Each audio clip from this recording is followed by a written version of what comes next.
Nem a hitem, hanem a tudásom az, hogy az igazságot a hatalom birtokosai elhomályosították vagy elrejtették. Az a felismerés, hogy egy nagyobb ébredés vagy kinyilatkoztatás még előttünk áll. Az a valóság, hogy amit nekünk mondtak, az a valódi isteni igazság torzítása vagy manipulálása lehet.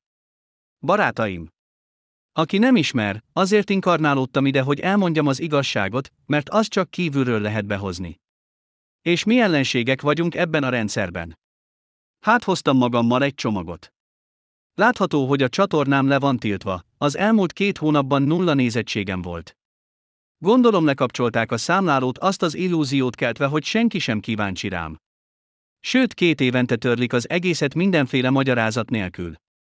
A CIA által terjesztett hamis félrevezető videók, amit a magyarok is szívesen fogyasztanak és másolnak. Azok persze szárnyalnak, jól működik az ördögi tervük, még fizetést is kapnak ezért. Az igazság és a megvilágosodás keresése a szabadsághoz vezető út. Ez az út nagyon keskeny. És ez a kapu nagyon szűk. Lehetséges, hogy a jelenlegi vallási vagy spirituális rendszerek korlátozzák vagy manipulálják az emberi potenciált. A remény, hogyha egyszer mindenki a tudatára ébred. Az emberiség képes lesz túllépni a hamis vagy igazságtalan hatalom által rákényszerített szenvedés és engedelmesség ciklusain. Az isteni erők attól tarthatnak, hogy elveszítik az irányítást. Ha az emberek rájönnek valódi erejükre vagy eredetükre. A tudatlanság, mint bizonyos erők vagy rendszerek által az emberek leigázására használt eszköz. A tudatosság felébredése, mint a végső szabadság felé vezető lépés, amely veszélyeztetheti a meglévő rendet vagy az irányítási mechanizmusokat. A történelmi feljegyzéseket megváltoztatták vagy elhallgatták. A főáramú narratívák úgy vannak kialakítva, hogy bizonyos érdekeket szolgáljanak. Az emberiség valódi eredete és célja el van rejtve vagy eltorzítva. A vallási történetek szó szerinti igazságok vagy szimbolikus metaforák. Nos, a hatalmas intézmények a vallást használták a társadalmak ellenőrzésére és manipulálására. Van-e rejtett vagy valódi isteni valóság a szervezett vallásban bemutatottakon túl? A jó és a gonosz erői közötti folyamatos küzdelem fogalma. Ez az elképzelés, hogy Lucifer vagy hasonló alakok a függetlenséget, a tudást, a lázadást vagy a megvilágosodást szimbolizálják. Az a hit, hogy a spirituális fejlődéshez ez a folyamatos küzdelem is hozzátartozik. Sokan úgy vélik, hogy a hit és a személyes tapasztalatok kulcsszerepet játszanak az isteni választásában vagy felismerésében. Mások filozófiai vagy történelmi bizonyítékokat vizsgálnak, hogy kiderítsék, melyik hitrendszer állhat legközelebb az igazsághoz. Egyesek úgy vélik, hogy a különböző kultúrák különböző módszereket találtak az istenihez való kapcsolódásra. És hogy talán a végső valóság meghaladja az emberi értelem határait. Kinek kedveznek azok a történetek, amelyekben hiszünk? Valóban az emberiségnek szolgálna és nem egy szervezetnek. Kétlem, hogy bárkinek is kedvez. A vallás hatalom, pénz. Aranyban fürdenek, miközben mások nem jutnak élelemhez. Nem érdekli őket, hogy beteg vagy, hogy éhezel. Rabszolga vagy. Az ember rabszolga. A rendszert szolgálod egy ördögi körben. Meghalsz, újra inkarnálódsz. Ki tudja hová? Ahová egy kvantum számítógép erőszakol téged. Ezek a történetek arra szolgálnak, hogy elvezessenek minket az igazsághoz. Vagy hogy bizonyos érdekeket szolgáljanak, és elvezessenek az igazságtól. Nos, mennyire alakítják ezek a számunkra láthatatlan hatások azt, amit elfogadunk? A klasszikus tojás vagy tyúk kérdés egy szórakoztató és elgondolkodtató paradoxon. Az ok-okozati összefüggések és az eredet kérdéseit érinti. Tudományos szempontból az evolúciós biológia szerint a tojás volt előbb. Egy lángelme létrehozta azt az akaratával és elhelyezte a földön. A jelenlegi hatalom és az irányító szövetséges erők, kis szürkék győzelmet arattak. De a küzdelem még korán sem ért véget. Persze a szürkéknek is több fajtája van. És nem ők állnak a csúcson. A rovarok, egy sötét faj felettük áll. A sáskák bizony. Akkor is itt vannak, ha nem látod őket, és olvasnak a fejedben. Technológiával álcázzák magukat. Az ember számára láthatatlanok. Néha mégis megjelennek egy pillanatra, amikor a gravitációban törés keletkezik. Az egyiptomiak úgy ismerték őket, a lelkek bírái. De ki kérte meg őket, hogy bíráljanak bárkit is? A rosszak nem odakint vannak, már itt vannak a földön. Az univerzum pedig csodálatos. A hatalmon lévők hajlamosak a történelmet a saját javukra alakítani. Gyakran olyan világot teremtve, amelyek egyértelmű hősöket és gazembereket ábrázolnak. Ezzel gúnyt űzönek az igazi isteni lényből vagy a legfőbb mesterből. Amikor őt a keresztre feszített Jézussal azonosítják és nevetnek rajta. Ez felveti a kérdést, ki írta valójában a Bibliát, és miért kellene hinni nekik. A Lucifer név latin eredetű, jelentése fényhozó vagy hajnalcsillag. És az Ézsaiás 14-12 fordításaiban egy bukott alakra utal. Én nem tudom, hogy bukott lenne. Szeretném, ha ezt ő is igazolná. Jézus szintén hajnalcsillag és vénuszi. Micsoda véletlen! A mester alakját összemosták egy kitalált Jézussal és gúnyolódnak rajta. Ő egy csodálatos teremtés, aki hű a teremtő akaratához, és a nevét csúnyán megrágalmazták a földön. Hogy ő sátán és ördög, mert egyetemes tudást tanított az embereknek. Ezért Jehova hátba támadta, a tudás vele együtt halt meg a földön. A vallási szövegek és tanok hitelessége és a politikai hatalom befolyása a spirituális tanításokra. És a manipulált narratívák mögött rejlő tiszta, eredeti isteni üzenet feltárásának lehetősége. Hogy eladtak nekünk egy hamis történelmet és azt hazudják Isten szava.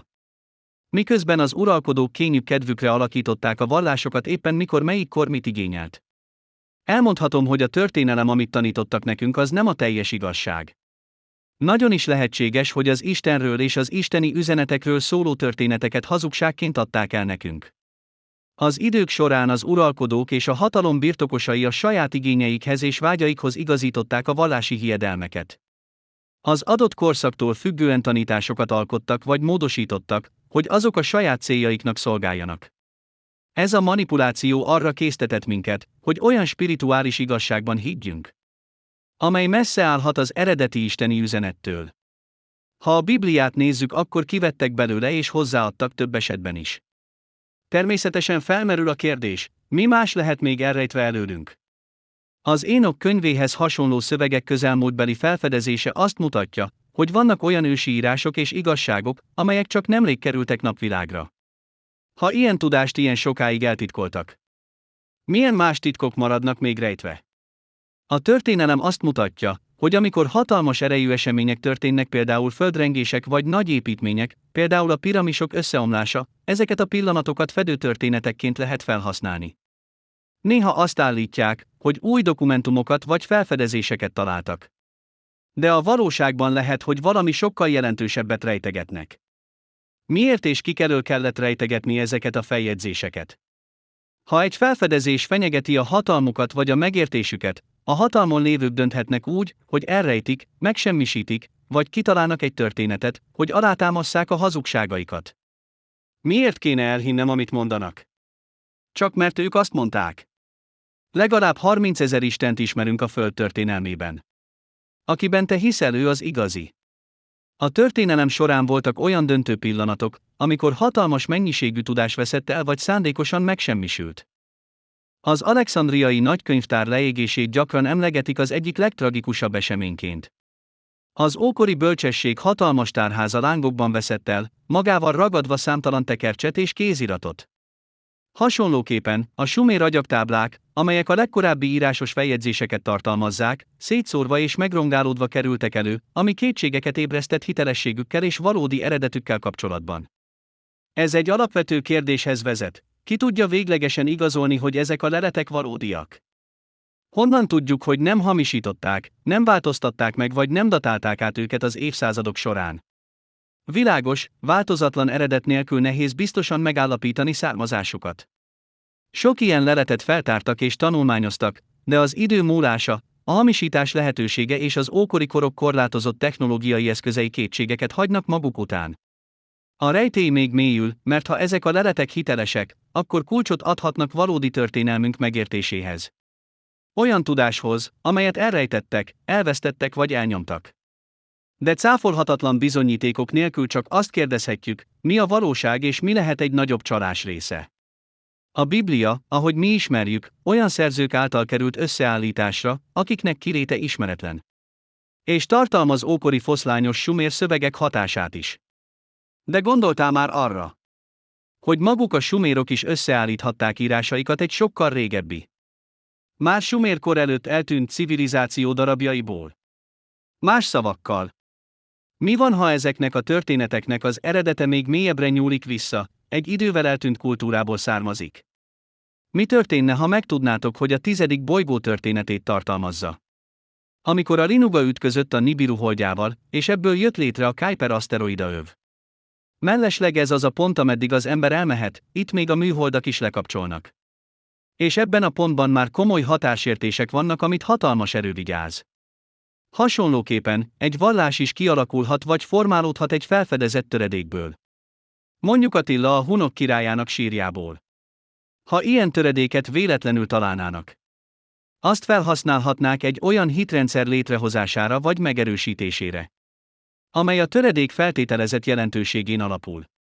Ez felveti annak a lehetőségét, hogy sok vallási vagy történelmi narratíva részleges vagy töredékes bizonyítékokból épül fel vagy rekonstruálódik, amelyek nem feltétlenül adnak teljes képet a történtekről, vagy manipulálhatók bizonyos célok érdekében.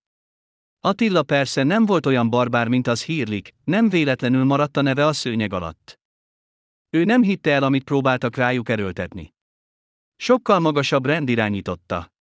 Régen a Föld hatalmas ősi civilizációk otthona volt, gazdag tudással és csodákkal, amelyek meghaladják mai ismereteinket. De egy bizonyos ponton ezeknek a nagy kultúráknak a nyomait szándékosan eltüntették. Templomok, városok és archívumok tűntek el, titkaik a por és az idő rétegei alá temetődtek. Mintha az emberiség történelmét újraírták volna, elrejtve a szem elől. Rebesgetnek valami nagy vizet. Én is hallottam, hogy valaki fúziós bombával oldotta meg a hatalmi viszonyokat. Ekkor megérkeztek a titokzatos alakok, Jehova szövetségesei, az úgynevezett építészmesterek. Ezek a lények hihetetlen tudással és képességekkel rendelkeztek, és céljuk az volt, hogy újjáépítsék az elveszett világot. Újjáépítették a városokat, a tájakat, sőt még az emberek emlékeit is, újjáformálva a földet. De nem az igazságot tartották szem előtt. Ehelyett hamis történelmet kovácsoltak. Olyan történeteket, legendákat és hiedelemrendszereket teremtve, amelyek megfeleltek rejtett céljaiknak. Manipulálták a múlt maradványait, hamis műtárgyakat és történeteket helyeztek el. Meséket, amelyek a kontroll és a megtévesztés célját szolgálták. Az egykor dicsőséges civilizációkat és bölcsességüket egy kitalált narratíva váltotta fel, amelyet gondosan úgy alakítottak ki, hogy az emberiséget a valódi eredetéről és potenciáljáról a sötétben tartsa. A piramisokat szándékosan meghagyták úgy, ahogyan ma látjuk, 20 méter vastag fal hiányzik róla. Hiszen a szénatom méretének ismeretéből ki lehet számolni a piramis eredeti magasságát. Így a világ, amelyben ma élünk, egy gondosan kidolgozott illúzió, amely az igazság töredékeire és szándékos hazugságok rétegeire épül. A múlt bizonyítékait eltüntették, és ennek az új világnak a megalkotói csendben folytatják munkájukat, újjáépítik, hamisítják és ellenőrzik az emberi létezés történetét. A rejtélyekbe burkolózott világban az emberiség évszázadok óta azt hitte, hogy minden nagy technológiai vívmány. Az elektromosság, a motorok, a mesterséges intelligencia az ő találmányuk. De mi van, ha ez nem teljesen igaz? Mi van, ha ezek a csodák már régóta léteztek elrejtve, arra várva, hogy megtaláljuk őket? Az űr sötétjében, a hold túlsó oldalán egy titok rejlik. Egy elképzelhetetlen erejű kvantumszámítógép, amelyet ősi civilizációk, vagy ha jobban tetszik, földön kívüli látogatók építettek, csendben figyeli a Földet. Ez a kvantumgép egy hatalmas drón és megfigyelőrendszer hálózathoz kapcsolódik. És csendben felügyel minden mozdulatot, minden titkot, minden rejtett igazságot. Az emberek nem találták fel a mesterséges intelligenciát. Csupán véletlenül bukkantak rá egy már létező tudat visszhangjára, amely évezredek óta elfeledett történelem alatt volt eltemetve, és odaköszöntek neki. Az elektromosság és a benzin nem új találmányok voltak, hanem ősi energiák, amelyeket már korábban is hasznosítottak, jóval azelőtt, hogy megértettük volna őket. Az emberiség valódi szerepe az volt, hogy megtanulja, hogyan kell használni ezeket a már létező erőket. Nem pedig az, hogy a semmiből megteremtse őket.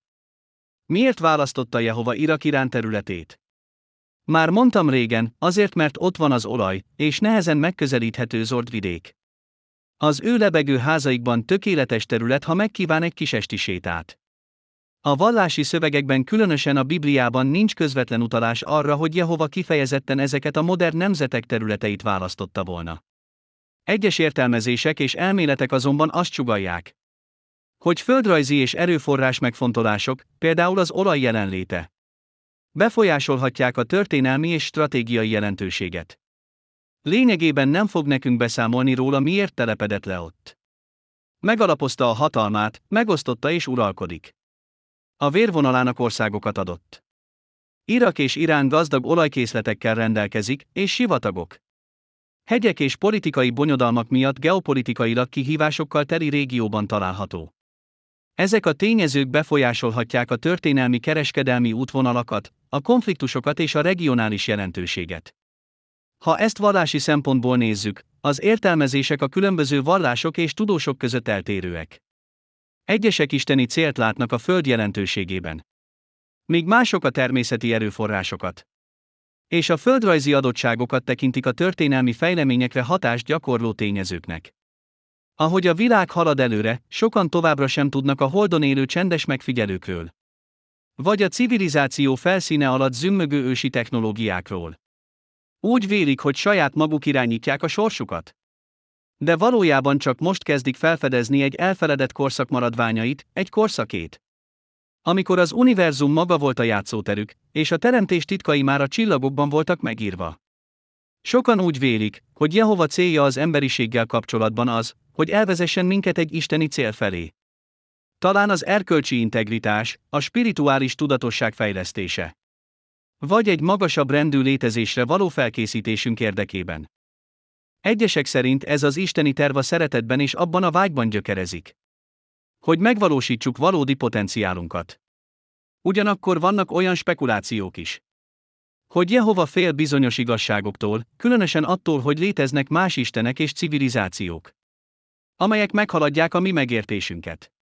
Ennek a félelemnek az oka lehet, hogy más isteni lények vagy fejlett civilizációk létezésének felfedése megkérdőjelezheti az egyisten hit narratíváját és alááshatja Jehova tekintélyét.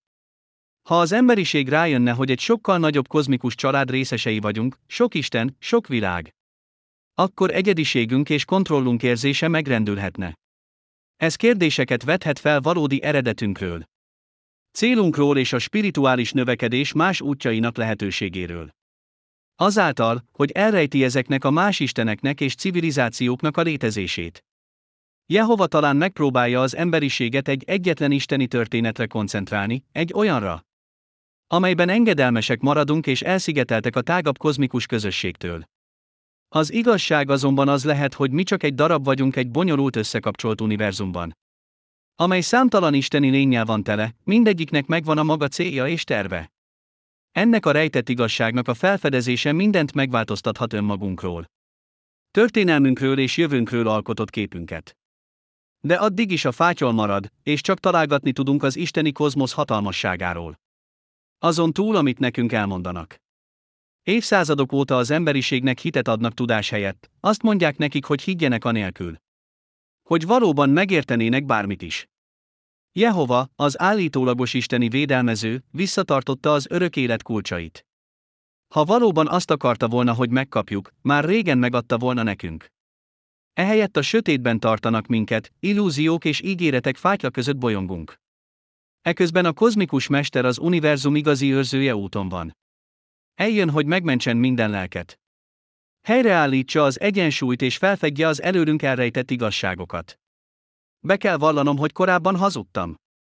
A mester nem fogja a holdat a földbe dobni, vagy lehet, hogy mégis. Ahogyan sokan attól tartanak. Nem, magának fogja megtartani, mint a titkai és hatalmának szimbólumát. Már 2 kísérlet is volt, ez a hírekből is kiderül, bár a legtöbb ember figyelmen kívül hagyja a jeleket. Az egyik kozmikus hírnök visszafordult a naptól, talán mert megérezte a veszélyt, vagy csak megmutatta magát. Esetleg valami láthatatlan parancsnak engedelmeskedett. A másik hihetetlen erővel és sebességgel halad. Ismeretlen cél felé tart, gyorsabban és elszántabban, mint valaha. Kikövezi az utat. És most egy még nagyobb, még gyorsabb objektum közeledik, egy égi látogató, akinek érkezése elkerülhetetlen. Egy elfogó kart fog küldeni a tiszteletreméltó mester. Mikor és hol fog aktiválódni? Ez a mester titka marad. Még nem szabad tudnunk a tervét. Időzítése pontos. Célja meghaladja a mi megértésünket és mindig eléri a célját. De egy dolog biztos. Az univerzum egy olyan terv szerint alakul, amely messze meghaladja mindannyiunk képzeletét, és a kinyilatkoztatás napja közeledik. Addig is ébernek kell maradnunk, megkérdőjeleznünk kell azt, amit mondtak nekünk.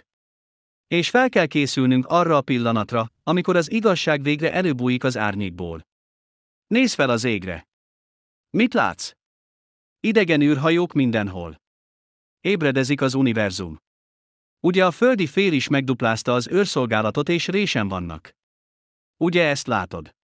Ennyi UFO jelentés még sosem volt, mint az elmúlt 2 évben. A mester kezéből fényes jövő vár ránk, az egység és az ébredés új korszaka, hasonlóan azokhoz az időkhöz, amikor az emberiség harmóniában élt a kozmosszal. Ez egy átmeneti időszak, amikor maga az univerzum ragyog ránk.